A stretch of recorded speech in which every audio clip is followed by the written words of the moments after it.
मुख्यमंत्री मनोहर लाल ने पूर्व प्रधानमंत्री भारत रत्न अटल बिहारी वाजपेयी की पुण्यतिथि पर उनको नमन किया।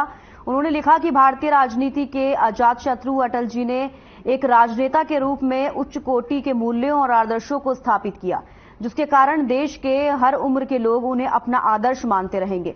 भारत के चहुमुखी विकास के प्रति उनकी दूरगामी सोच व ईमानदारी, सादगी और शालीनतापूर्ण व्यवहार हमें पीढ़ियों तक सही रास्ते पर चलने और राष्ट्र उन्नति में योगदान देने हेतु सदैव प्रेरित करती रहेगी।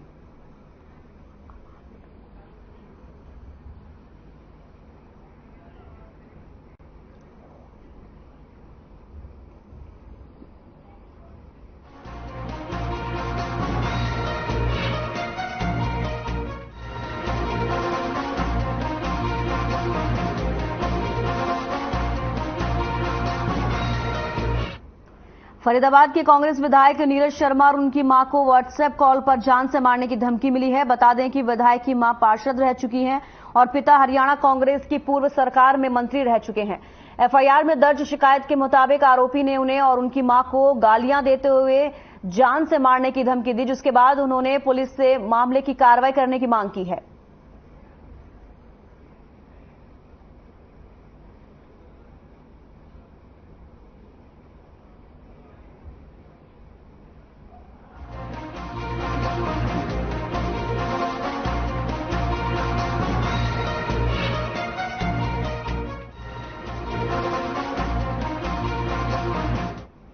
महेंद्रगढ़ में आशा वर्कर्स महेंद्रगढ़ शहर के बस स्टैंड पर इकट्ठा होकर हाथ में तिरंगा लेकर सरकार के खिलाफ नारेबाजी करते हुए कांग्रेस विधायक रावदान सिंह के आवास पहुंची। आशा वर्कर्स ने अपनी मांग व समस्याओं का एक ज्ञापन भी कांग्रेस विधायक रावदान सिंह को सौंपा।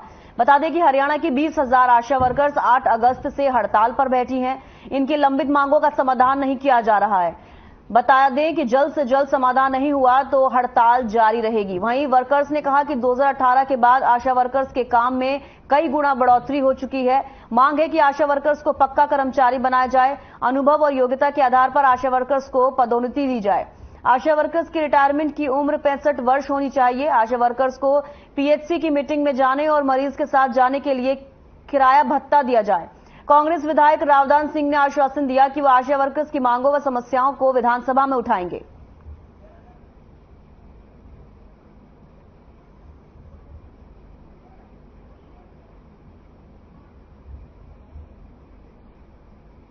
सर, आज हमें बस स्टैंड के पास से सभी पूरे महेंद्रगढ़ जिले की आशा वर्कर इकट्ठी हुई और वहां से प्रदर्शन लेके हमने तिरंगा यात्रा निकाली है, क्योंकि आज के दिन हमारा देश आजाद हुआ था।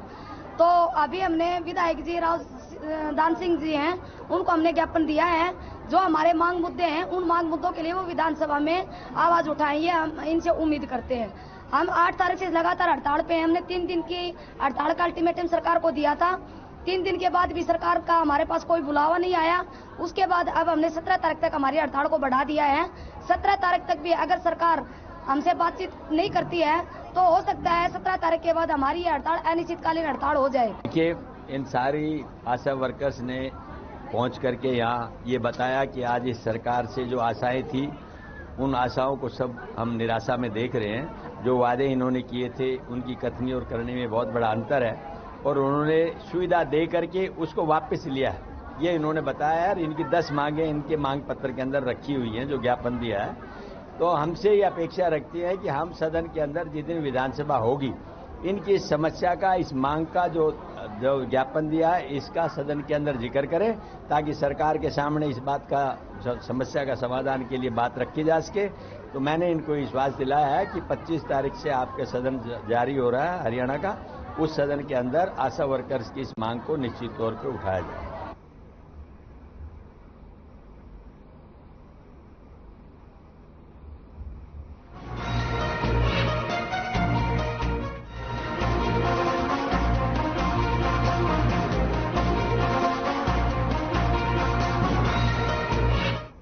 राष्ट्रीय त्योहारों पर हरियाणा सरकार पूरे हरियाणा को ड्राई डे घोषित करती है। बता दें कि पुंडरी बस अड्डे के सामने शराब की दुकान में बिक्री की वीडियो वायरल होने पर संज्ञान लेते हुए पुलिस प्रशासन और आबकारी विभाग ने कार्रवाई करते हुए शराब के ठेके को सील कर दिया है।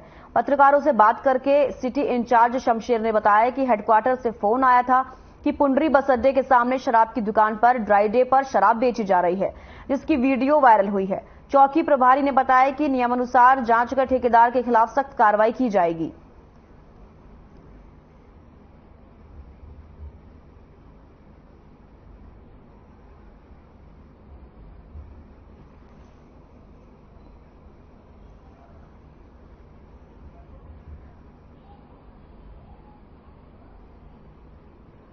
ऐसा है जी, सील एक्साइज इंस्पेक्टर साहब की जो प्रक्रिया थी वो आज दिन में एक वीडियो जारी हुई थी, एक फोटो जारी हुआ था कि वह शराब बिक रही है ठेके से, जिसकी नियमानुसार कार्रवाई के लिए एक्साइज इंस्पेक्टर को बुलाया गया।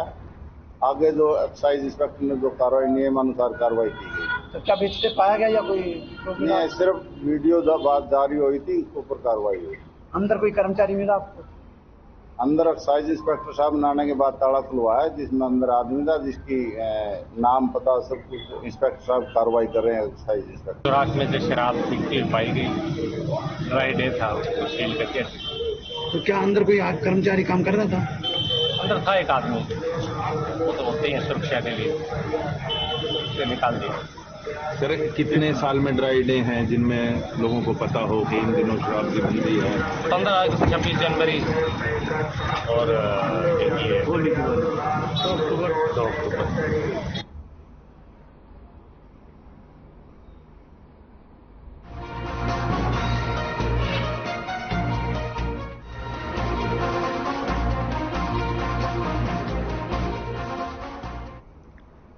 पुंडरी में नैना और फतेहपुर के ग्रामीणों ने पुलिस चौकी में सैकड़ों की संख्या में रोष प्रदर्शन किया।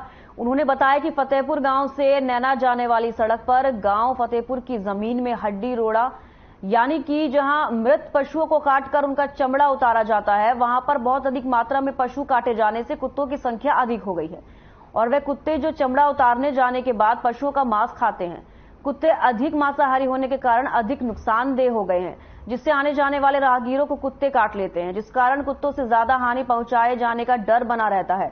ग्रामीणों ने बताया कि फतेहपुर गांव में पशुओं को काटने का ठेका पिछले 7 से 8 साल से नहीं दिया गया है और इलाके में अवैध रूप से कटान का काम हो रहा है।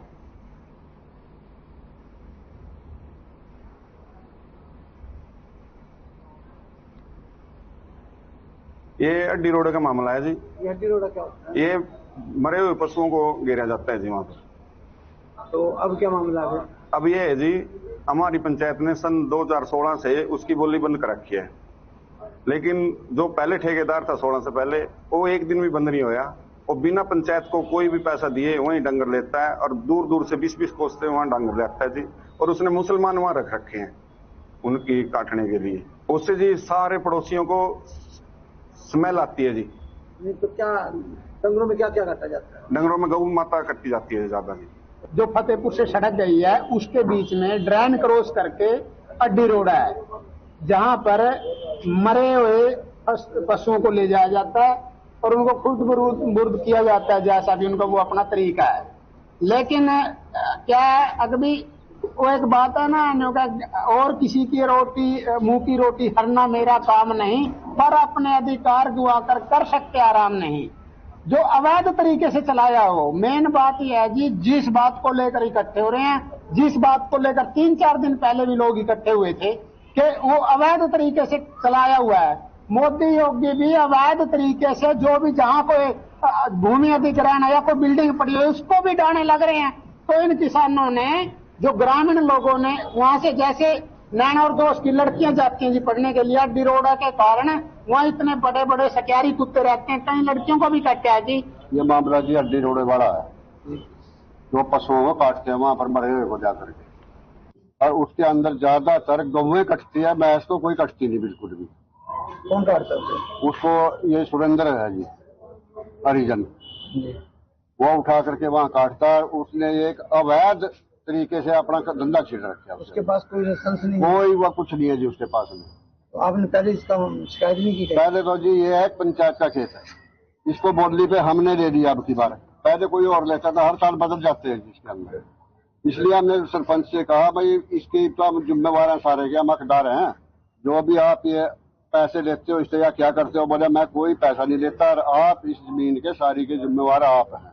ऐसे है कार्रवाई के लिए जो आज शिकायत प्राप्त हुई है, जो फतेहपुर आडारोडी का मामला है, ये पहले से टेंडर लिया हुआ है नहीं लिया हुआ है, जो गांव के लोगों ने बताया है। इसके बारे में गांव की पंचायत से रोज से जानकारी लेके पूर्ण कार्रवाई की जाएगी। जो भी मसला है उसको बैठकर गांव के पंचायत, गांव के लोगों से पूछताछ करके जो भी होगी नियमानुसार कार्रवाई की जाएगी।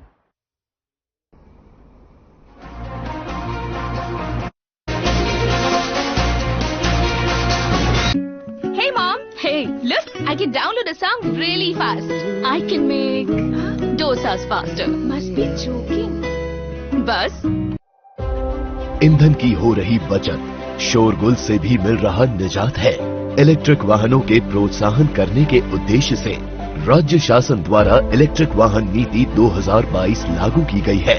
इलेक्ट्रिक व्हीकल पॉलिसी के तहत वाहनों की खरीदी में शासन द्वारा प्रति वाहन मूल्य का 10% या अधिकतम 1.50 लाख रुपए, जो भी कम होगा, छूट प्रदान की जाती है। Hey mom, hey, look, I can download a song really fast. I can make dosas faster. Must be joking. बस 3 easy steps. Mix with water, spread batter, fry. गाना डाउनलोड हुआ? नहीं, पर तब तक मैं इडली बनाती हूँ। हमने बनाया किड्स से। मुख्यमंत्री वृक्षारोपण प्रोत्साहन योजना। प्रदेश सरकार है बताई कि वृक्षारोपण करो सगुन पेड़ की, तो आमदनी ज्यादा मिली। तो मैं वृक्षारोपण करे हूँ, सरकार है 10,000 देते सालाना। और पेड़ से मतलब बहुत ज्यादा फायदा मिली और खर्चा पानी भी करे हम, लेकिन ऊपर से बहुत ज्यादा 10 गुना भी मतलब फायदा हो सकता है। और वही मतलब एक लिए प्रदेश सरकार का बहुत बहुत धन्यवाद।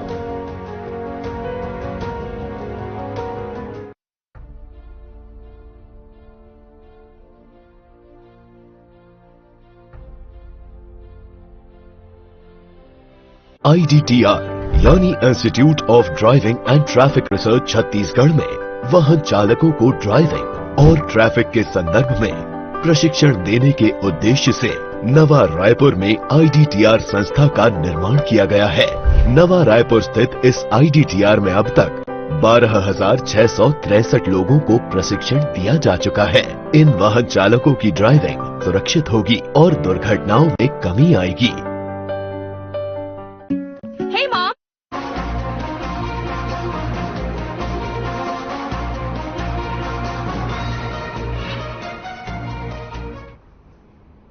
रेवाड़ी में शराब ठेके पर 1 लाख शराब की बोतल और 10,000 कैश लूटने का मामला सामने आया है। 2 लुटेरों ने घटना से पहले पॉलिथीन से कैमरे को ढक दिया। इसके बाद ठेके के अंदर मौजूद सेल्समैन के साथ मारपीट की और फिर लूट की घटना को अंजाम दिया। फिलहाल पुलिस आरोपियों की तलाश में जुट गई है।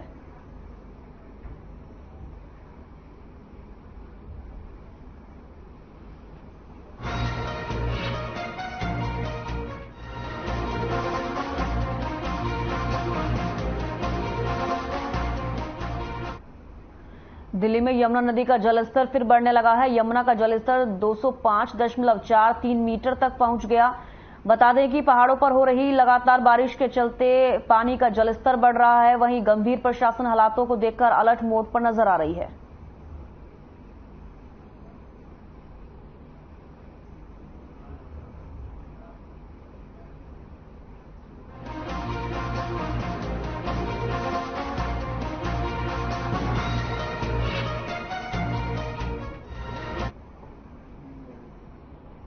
खबर फरीदाबाद से है, जहां नूह हिंसा के बाद लगातार गिरफ्तारियों का दौर जारी है। इसी क्रम में नूह पुलिस ने फरीदाबाद में छापा मारकर बजरंग फोर्स के राष्ट्रीय अध्यक्ष बिट्टू बजरंगी को फिल्मी अंदाज में गिरफ्तार कर लिया।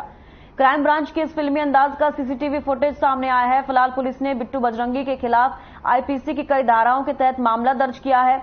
वहीं बिट्टू के पड़ोसियों के अनुसार दोपहर में अचानक कुछ गाड़ियां आई, जिनमें से सिविल ड्रेस में कुछ लोग भागते हुए आए, जिनके हाथ में लाठी डंडे थे और वह बिट्टू को अपने साथ ले गए। उन्हें बाद में पता चला कि वो नूह के क्राइम ब्रांच के अधिकारी हैं। बिट्टू बजरंगी पर आईपीसी की धाराओं के तहत मामला दर्ज किया गया है।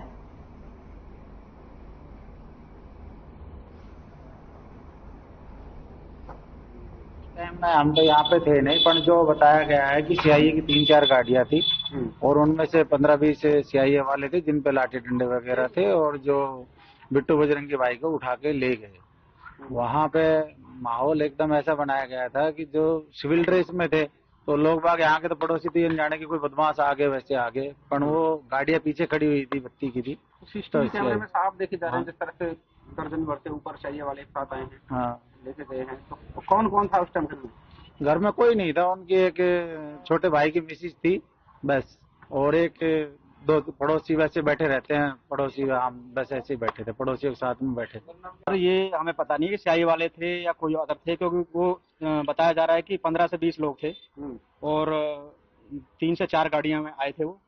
ये कंफर्म नहीं है कि अभी कोई स्याही वाले थे या कोई अज्ञात जो भी बंदे थे, क्योंकि सबके हाथ में लाठी डंडे थे और एक के हाथ में या 2 के हाथ में बताया जा रहा है कि हम मौके पे नहीं थे, वैसे जो लोग बता रहे हैं उनके हाथ में पिस्टल वगैरह भी थी। तावड़ू स्याही बताई जा रही है। और सर वो हमें नहीं पता इस चीज का कि वो तावड़ू लेके घर से पकड़ के अभी।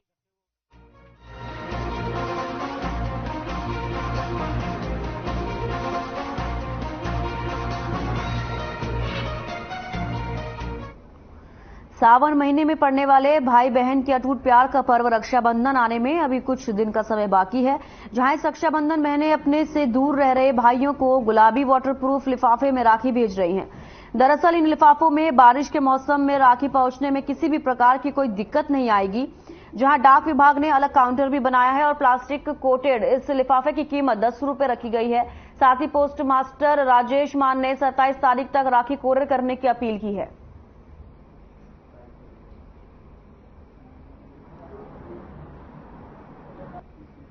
जैसा कि हमें पता है इस साल राखी 30 अगस्त को आ रही है, तो उसके लिए डाक विभाग ने स्पेशल वाटरप्रूफ कवर्स जो एनवलप हैं उनको सेल के लिए माता बहनों को दिया है।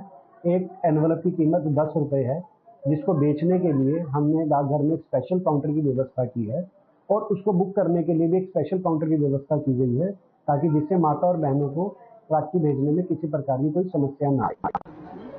मैंने अपने ब्रदर इन लॉ को राखी भेजी है जो मेरी मिसेज की तरफ से है। तो यहाँ पे वाटरप्रूफ एनवलप्स अवेलेबल हैं जो कि बहुत ही भली प्रकार से बनाए गए हैं, ताकि राखी जो है बरसात के मौसम में ठीक ठाक पहुँच जाए।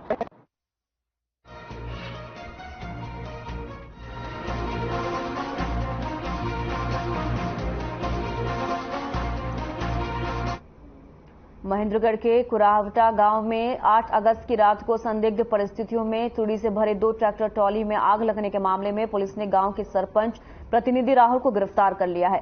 वहीं रोड जाम के मामले में कुरावटा निवासी अजय किशोरी और धर्मवीर को गिरफ्तार किया है। बता दें कि सरपंच प्रतिनिधि को गिरफ्तार किए जाने के बाद ग्रामीण सीआईए पहुंचे, जहां उन्होंने पुलिसकर्मियों से बहस भी की। सूचना पाकर डीएसपी रणवीर सिंह भी मौके पर पहुंचे। इस दौरान उन्होंने ग्रामीणों को समझाया। बता दें कि कुरावटा के पास बिजली का प्लांट है। इस प्लांट में कृषि वेस्ट से बिजली का उत्पादन होता है। दूसरे जिलों से ट्रैक्टर ट्रॉलियों में तूड़ा कपास की छड़ी भरकर आती है। 8 अगस्त की रात को गांव कुरावटा में तूड़ी से भरे 2 ट्रैक्टर ट्रॉलियों में संदिग्ध परिस्थितियों में आग लग गई थी, जिससे दोनों ट्रॉली का माल जलकर राख हो गया।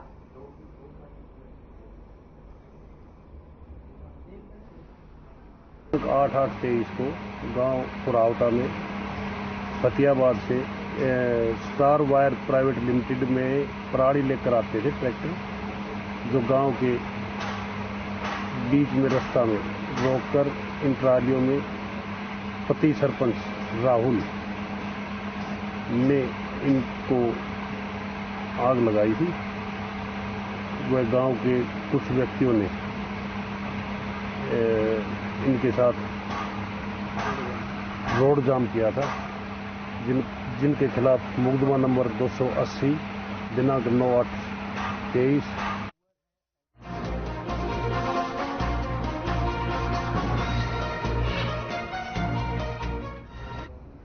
मंत्री संदीप सिंह पर यौन उत्पीड़न का आरोप लगाने वाली महिला कोच को निलंबित कर दिया गया है। खेल विभाग के निदेशक यशेंद्र सिंह ने इसके आदेश जारी किए हैं। बता दें कि दिसंबर 2022 में जूनियर महिला कोच ने मंत्री संदीप सिंह पर छेड़छाड़ का आरोप लगाया था, जिसके 3 दिन बाद चंडीगढ़ पुलिस को शिकायत दी गई और 31 दिसंबर को मंत्री के खिलाफ केस दर्ज किया गया। उस समय खेल मंत्री संदीप सिंह ने खेल विभाग वापस ले लिया था।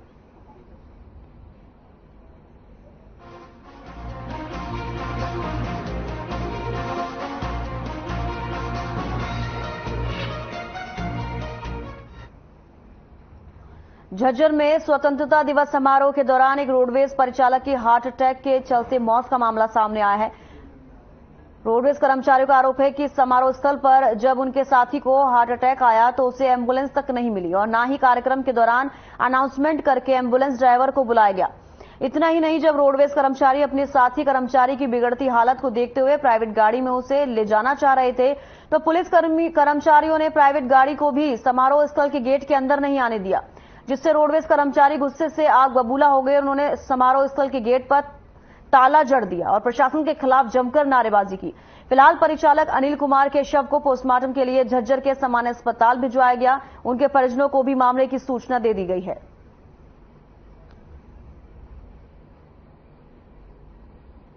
हमारा एक साथी था अनिल परिचालक, वहाँ पर नीचे सेक्शन में, यहाँ पर 15 अगस्त का प्रोग्राम चल रहा था। उसी टाइम पर उसको हार्ट अटैक आ गया। ड्यूटी कर रहा था, उसी टाइम पर भाग के एम्बुलेंस के पास गया।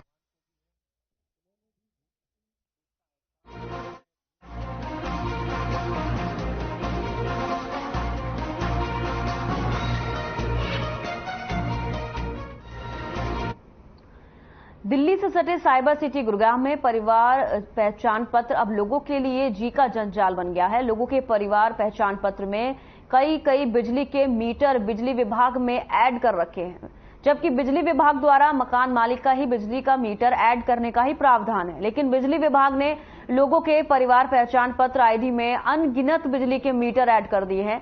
वहीं बिजली दफ्तर के चक्कर काट रहे लोग परेशान होकर मीडिया का सहारा ले रहे हैं।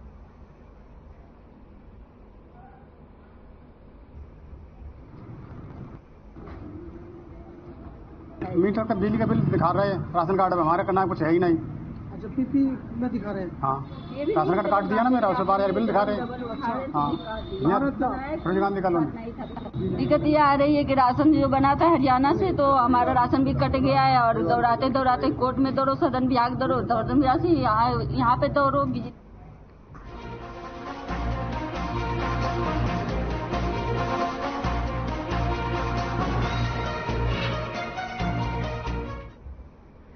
स्वतंत्रता दिवस पर अनोखा रिकॉर्ड, 325 गांव में 650 टीम ने खेला वॉलीबॉल मैच। बलरामपुर जिले में आज पुलिस की पहल से जिले भर में 325 गांव में 650 टीमों द्वारा वॉलीबॉल का मैच खेला गया, जिसके लिए पुलिस ने सभी टीमों को खेल किट का भी वितरण किया है। और इस दौरान golden book of world record की टीम में भी जिले में मौजूद थी, जिनके द्वारा पुलिस के इस आयोजन को golden book of world record के रूप में दर्ज करते हुए जिले के एसपी को बधाई दी गई है। इस दौरान जिले के कलेक्टर और जिला पंचायत की सीईओ भी मौजूद रही।